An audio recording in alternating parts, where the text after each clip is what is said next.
5 years ago, I had one goal. I wanted to get into a PhD that I would enjoy and that would set me on a great path to pursue an academic career.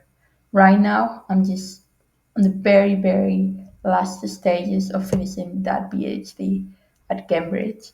So, in this video, I'm going to finally share the story of how I got into my PhD in applied mathematics at Cambridge with one of the most prestigious scholarships for international students, which is the Gates Cambridge Scholarship. I'm Maria, and if you're new here, sharing my journey in academia and doing research and sharing tips along the way. So please subscribe. It really helps me out if you like this content and keeps me motivated to be making more content while I'm still very busy with my work. So the reason why I've maybe waited a bit to make this video is because I'm not sure it will be useful for that many people because I was already a student in Cambridge when I was applying. I in 2020 to 2021 I was doing a master, so that was when I applied really at the start of the master's program. But even then, before I was an undergraduate at Cambridge, when I was a student on Cambridge studying the mathematical tripos, and when I was reaching the end of my undergraduate the third year, I was fairly sure that I wanted to keep doing research, that I wanted to do a master's, and I wanted to do research. So the master's was kind of an internal thing, so I didn't actually like apply. I just stayed on to do the fourth year, the master's, but it can also be applied as a standalone master's that you can get into. And once you are in the master, you also have like higher chances of getting to do a PhD in Cambridge because you meet the professors and everything there. But for me, that actually came in undergrad in third year. I had some lectures in dynamical systems that were taught by the person that has been my PhD supervisor. And that was when I first made contact with her, and I knew that her research was in mathematical biology, roughly, which was something that I might be interested in, although at the time I thought I wanted to do theoretical physics. But I still, in one of the last lectures of the course, I spoke with her, chatted a little bit about what might be needed, what the research was like, and whether I might like it. And at the time, I just thought, oh, okay, yes, that's helpful to know. But at the end, at that point, I was just starting my third year. But that was a contact that became really helpful when, I guess, like 6 months later, after I had finished third year, and it was in the summer before my final year, I was preparing all these PhD applications, some of which had deadlines in the fall or just at the very start of the year that was of 2021. So this was mid 2020 when I was thinking about it. And in the end, I kind of decided that I wanted to do a PhD in epidemic modeling, which is what my supervisor works on. That she was the lecturer that taught dynamical systems. And so when we started the academic year, I emailed her and she remembered me, and she encouraged me to apply. And of course, I did apply to other universities, to other groups that were doing things like that. But that was the first part, was making the contact with her. You need to be thinking about who are the people that are going to read the application, and will they understand your background, your CV, the courses that you've taken. And of course, this was very easy for me because I was already in Cambridge and they knew exactly how hard or not it was to get the grades that I had gotten, and the background, that the courses that I had done, how that was going to be relatable to my PhD research. And I had done 2 summer research projects also in Cambridge, and I got letters of recommendations from the people that supervised those projects, which at the time were academics in Cambridge, and so it was also very easy for them to trust my referee. It also means that I was very aware that there were a lot of people, a lot of other students who were applying, and it's highly dependent on the research group that you want to get in. So for me, because I was just applying for academic modeling, and it's very a specific thing, and I just wanted to do it with my PhD supervisor, but still in the Faculty of Maths. I was maybe like, that maybe there were like a couple of other people who are interested in doing the same thing.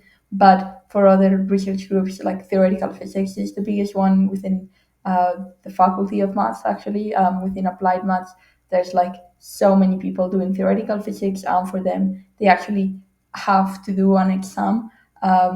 But this is only for the people who are already doing the masters.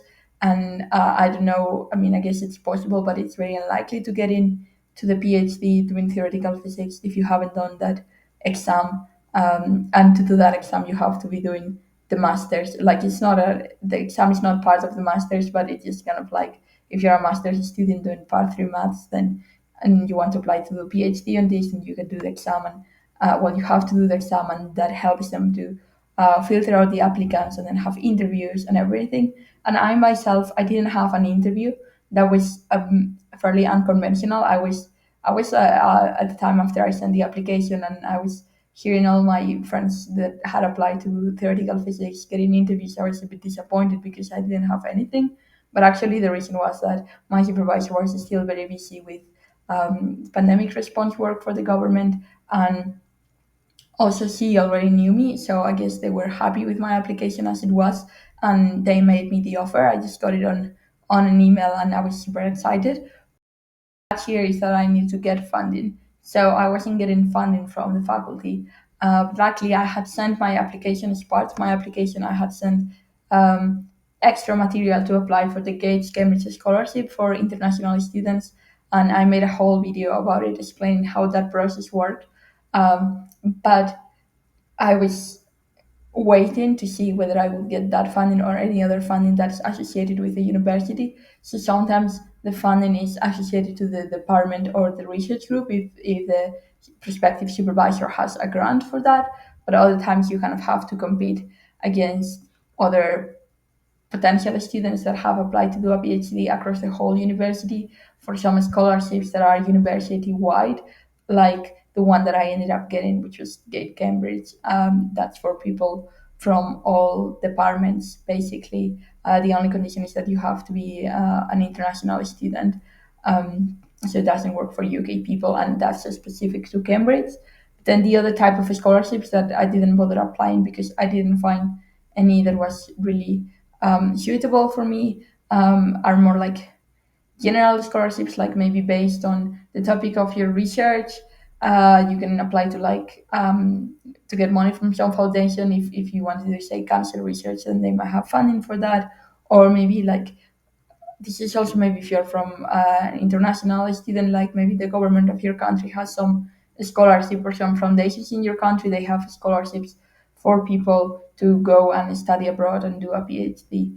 But that I did not explore that any further, although I know that there are some students that do get in substantial amounts of funding from that, so that can work. And you can also get funding from your college in Cambridge, well, Cambridge and Oxford, that it's made up of colleges. So when you apply um, to do a PhD, you also specify which college you want to apply to, which is like a house that you're associated with. You also live there and you have your social life there. I mean, there's a lot of things to be said about colleges, and I also made a video about my colleges because I actually switched between them. But the important thing is that they can also give you funding, so that's something to consider when you're applying. And when you're applying, my advice would be to like really maximize your chances of getting funding, because getting into the PhD, getting the offer might not be that hard. But if you don't get it funded, well, of course, like for a lot of people, that's not affordable at all. But also, like long term down the line, it might not be viewed as in the same regard or the same respect as if you've gotten funding or even like a nice scholarship. That's also important because in academia they highly value your ability to get grants and money and things like that. So um, that's why it's also nice if your PhD comes with a nice scholarship. And for me, I mean, I had an amazing scholarship that also comes with a great community of other scholars, international scholars. Um, and I think I didn't think I would get it, but for the scholarship, it has very specific objectives that I talked about in that video. And for my particular research in epidemic modeling, it was kind of fairly easy to see that I was a good fit for that. I got the funding, and because I didn't have an interview or anything, but I already knew my supervisor.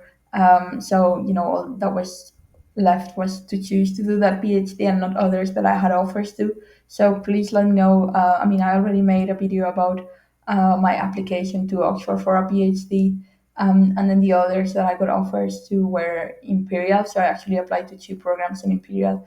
Please let me know in the comments below if you want to hear about how that application process was.